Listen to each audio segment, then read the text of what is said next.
Good afternoon and happy May Day. Numbers continue to be down, and that's a very good thing. I have to apologize. Kathy Johnson fortunately reminded me that I have not been encouraging people to be wearing their face masks when they're out doing business in the community. I wear mine. I'm very careful about trying to keep that on at all times when I'm doing business in town, and I would encourage you to do the same, as it is a means of keeping the spread of the COVID-19 to a minimum. I know we all feel a lot of frustration about local closures, and I want to start out by making it clear, making it perfectly clear, that the city did not and will not put in place a stay-at-home order. The resolution number 1434 was extended to make sure individual businesses are first in line when financial assistance becomes available. The city is coordinating with Crook County, with the Crook County Court, with the Crook County Health Department, and with St. Charles to submit a formal request to the governor for a plan to reopen Crook County. We will submit the request next week. We are doing everything possible to support the safety of our citizens, as well as ensure the survival of our local businesses. The city does not have the authority to defy or override Governor Kate Brown's executive orders. However, the city is doing what we can to support local businesses and influence state leaders. We participate in the local COVID-19 Business Assistance Grant Program along with the Chamber and the county. Thanks to funding from all agencies, as well as Facebook, roughly 96% of the businesses applying for grants were approved. I chose to not serve on the selection committee as I did not want the results to have a political bias or appear to have a political bias. Fortunately, there have been sufficient funds to cover nearly all of the requests. Resolution number 434, resolutions we're hearing some people are upset with, does not impose local restrictions on businesses. It does allow the city to participate in public funding and access to PPE, personal protective equipment, and other supplies. The restrictions imposed are state and federal declarations. Resolution number 1435 clarifies that we will keep the city hall doors closed to the general public, though we continue to carry out city business inside. Also, it gives us greater flexibility. Resolution number 1435 gives us greater flexibility to assist residents who have been adversely affected by COVID-19, to assist them with utility costs, among other things. Facebook contribution. Again, thank you, Facebook. Thank you, thank you. In addition to the help with the COVID-19 Business Assistance Grant, they contribute additionally to local businesses as well as to Crook County School District to help the kids with more Chromebooks, as well as to rig up the Wi-Fi systems in school buses and placing those in the outlying areas for students who live in the outlying areas. Their contributions this round are approximately $1 million. Thank you on behalf of the city of Prineville and the whole community. Thank you, Facebook.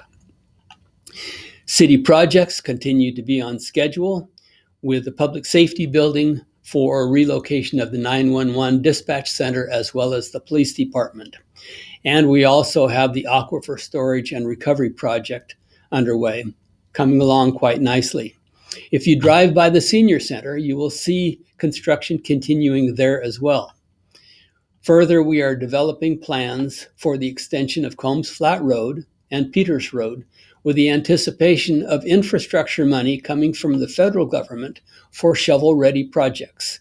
We need to be prepared to move that forward. That project has been very high on our transportation plan for some time. It would be a great advantage to have that completed so that we can reduce the traffic on the south Main Street, or the lower part of North Main Street, for that matter, as creating better easement and access for the schools and the shopping and the hospital on the east end of town. Last spring, the city manager facilitated the development of a biennial budget, a 2-year budget cycle. That helped us this year, as we did not have to hold public hearings for the budget as we normally would each spring. Recognizing there will likely be reductions in funding through taxes and shared state revenues, the department managers are looking at what reductions may be necessary, working forward with limited dollars for this second half of the budget year that we have already been in the 2020 and 2021 budget cycle.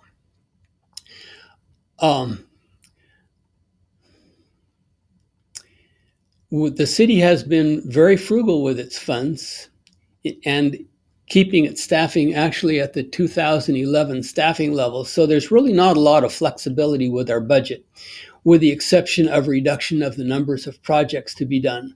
The Combs Flat Road and Peters Road projects, if we do them, will be done only if federal funds become available.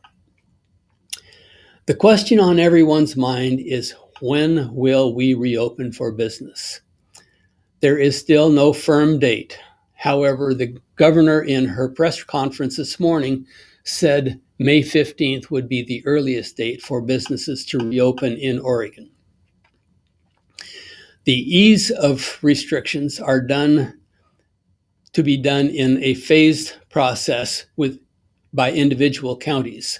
I'm being told that Crook County will likely be grouped in with Deschutes and Jefferson counties. Again, there are no official decisions made yet, and that's the point that I was making earlier about referencing how the city is working in conjunction with the hospital and the county health department to develop a request for a plan from the governor. Again, mid-May is probably the earliest possibility, but no information yet, and information is coming out on a daily basis. I noticed yesterday on Facebook that Prineville Menswear is intending on opening on May 4th, although there are conflicting messages between federal and state mandates. Keep reading, keep watching the news, and keep reading and listening to all sources of information you can. Today with me is Kelly Coffelt, our airport manager, and I have commented about the U.S. Forest Service heliport under construction. And Kelly is here to fill us in not only on that project, but other things going on at the airport as well. So Kelly, I'm going to turn to you. Tell us about the airport and the things going on up there. Oh, well, thanks, Steve. Well, live up here at the airport, it's pretty quiet this afternoon. Wind starts to come up in the afternoon, things calm down. I'd like to speak to the COVID-19 real quick. Things have slowed down up here a little bit based upon that, but yet still there is aircraft flying and lots of training going on. So we're still in business and things are still operating here at the airport. So Mayor Effelman mentioned our latest project, and what I wanted to mention and talk about first is the United States Forest Service Rappel Center, or Helibase, that has just been completed. And many of you might have seen the new building as you pass the airport on the highway. The building, it's a 10,000 square foot building, has 3 helipads that are located right near the building. And what they're doing is they're relocating from another spot on the airport, which they had, which was actually a temporary base 15 years ago. So this new base is going to allow for a lot more opportunity in the future for them to grow. They'll be moving their operations over for this summer, which would be about 15 people, and depending on fires, depending on the fires, we'll see what kind of helicopters and assets show up. But there'll be at least one based here this summer out of that facility. So that's been a really exciting project. I've been working on it since I've been here. That's been 8 years now, and we just got it going, and they accepted occupancy this week on it. So that project, I have to mention, was a project that the city and county, state and FAA, there was multiple people and organizations working to put that one together. Obviously, the Forest Service. And so it was a long haul, but we got that one done, and they'll be operating out of there this summer. So in the big takeaway, two takeaways from that project is, number one, keeping those assets and firefighting crews here in Central Oregon and in Crook County. And two, with that project, the infrastructure that was placed to start that building and that opens up the whole north side of the airport. And we've been looking at possibly manufacturing and aviation businesses. And so that opens up just a lot of opportunity over on that side of the airport. So we're really excited about getting that going. Kelly, what kind of aircraft typically use the airport? Well, I get that question a lot. Most of the aircraft, I don't know if you can see it behind me, is small single engine aircraft of what operates out of this airport. That is what most of the operations are. We get everything from an ultralight or gliders, single engine, twin engine, helicopters, jets. We get it all, but most of the operations are small single engine aircraft. And within those operations, that's mostly training. I guess number two would be firefighting services. The tankers you'll see out, operating out of here during the summer, and of course the helicopters. So who uses the airport? Is it business, or is it recreation, or what is the general use of the airport? Well, the general, and that's what they call it. They call it general aviation. It's a general aviation airport, and general aviation covers everything except for airlines, basically. And what we see out here is mainly training. I would say 75% of the operations or takeoffs and landings has to do with some type of training aspect. And that is small fixed wing to jets to helicopters. And so we see a variety, but most of it is training. We do have two maintenance businesses out here. So there's quite a bit of maintenance that goes on. So we have aircraft coming in from other areas. They're landing and coming in and using that aspect of the airport. There's a handful of local businessmen that have aircraft up here that they use aircraft for their business. And then, of course, what I talked about in the very beginning was the firefighting. During the summer, there's a high percentage use of the airport for fire suppression use. Thank you. What projects have been done recently in the past few years, and what do you know of that's coming up? Well, we've done a lot of improvements to the airport in the past number of years. Obviously, I talked about the helibase, the Rappel Center that just opened its doors this week.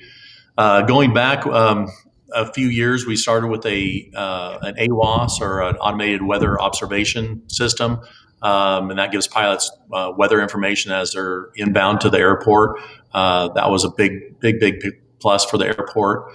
After that, we expanded our parking apron, just kind of behind me here. And there's only a couple airplanes out here today, but sometimes during the summer it gets pretty crowded. Then I guess after that expansion, we kind of worked on the airbase itself, which I talked about, and there was also a parking apron involved there. And I think you can see over my shoulder is a brand new above ground fuel system. That was, again, a big project I've been working on since I've been here. Not only placing the new above ground system, which is state of the art, and it'll take us, 40, 50 years at least into the future. The other part of the project was decommissioning an old system, underground tanks, single walled steel that were 40 plus years old. So we're able to get rid of that and really clean things up. And so those are the projects that we've been doing the past few years. Going forward, we have next year, we have a little runway project. We're going to be improving some asphalt, new lighting on our main runway, runway 28. And just so everybody knows, we have actually two runways. Runway 2810 is our main runway, and that's where those improvements are going to be made for next year. And then a couple years from now, 2023 into 24, our secondary runway, which is runway 3315, is going to be completely reconstructed. So, and that runway hasn't been touched since the 50s, I think. And so it's in deterioration. Lights on that, actually, winds like this, the winds get a little bit more than this, some of the lights start to teeter and we have to go and post them back up. So with that project, we'll have a nice new secondary runway to work with. So now the airport is self-funding, so it does not rely on any tax revenues from the citizens, and so the upgrade of the air fueling system, or the fueling system, was significant to the airport. But I believe you also get yeah. So dollars. when we talk about these projects, I mean, how are they funded? So first of all, the airport operates based on land leases and fuel sales. I mean, that's really the backbone of how we operate. If you drive by, you've seen all the big buildings out here. They're all got hangars or aircraft stuffed in all those hangars. All that land is leased. That money goes to the airport fund. And then the fuel system that we have behind us, the revenue that's generated from fuel sales supports the airport. So when we talk about the bigger projects like the runway projects and the fueling system, that's based upon state and federal grants is the majority where that money comes from. Interesting with the COVID-19 and the CARES Act, this year, typically on our runway projects, the FAA will support up to 90% of these projects. And then the 10% is handled by the community or county, city. This year, they're supporting us 100%. So when I talk about these projects coming up for this next year, those are going to be 100% federally funded. So they're funding our projects. We're self-funding the operations for the airport. So you have a variety of buildings up there. What are the buildings? What are all the buildings used for? So, the first one I mentioned, there's the brand new 10,000 square foot building you'll see as you drive by is the Rappel Center, or the Forest Service helibase. That'll be seasonal use mainly during the summer. That doesn't hold any aircraft. That's just for people. Majority of the buildings you'll see are just hangar storage only. Within that, we have a couple businesses that do maintenance. So we have some people working in there and aircraft that move in and out. We have a couple hangars that are used for some research and development, I guess, for new aircraft. But basically everything you see out here is aircraft storage, and within that, there's maintenance and other things that go on, but it's pretty small. Do you ever see Prineville having a commercial air traffic? I don't, and a lot of people ask me that, and so the reason we will never. Well, I'm never going to say, I don't want to say never, but I don't ever believe that we'll see commercial air traffic in Prineville. Number one, because it's just really, really expensive. And we have Redmond, which is 15 miles away, which is supported by Crook County. Everybody supports that airport. And that's already funded to support the bigger, heavy aircraft. It would cost millions and millions of dollars to support that kind of infrastructure to do that, and there's no need to do that. So this airport is going to support more local community, say with the firefighting efforts and the smaller aircraft. Well, Kelly, thank you for the work you're doing, and thank you for joining me today. Yeah, is there anything else you wanted to add to your presentation on the airport today? Not really. I just want to thank the community, both the city and the county, for supporting the airport. We've gone through a lot of growth here. We're well over 120 aircraft up here now, and things are going strong. And I appreciate the support from the community to keep it going. By the way, one question, one area that we didn't touch on. When you came and started in as the airport manager, I believe there were two full-time jobs at the airport. What are you seeing now? How many jobs has the airport created up there So total? that has gone a little bit up and down, and I'm not 100% set to answer that specifically, but I would say right now we have, with the Forest Service and their new building, we'll be up to probably 25, 30 people for this summer, by this summer. I think going into next year, that could probably double pretty easily. And again, I talked about when we first started talking, the opening up that side of the runway with the infrastructure. We open up the opportunity for some new opportunities, maybe manufacturing that could really get us a home run up here. Aircraft related manufacturing, that would be exciting. Yeah, correct. Kelly, again, thank you very much. And thank you all for joining me this afternoon. Remember, there is no cure for COVID 19. There is no vaccine to treat COVID 19. It is our responsibility to prevent the spread of the virus.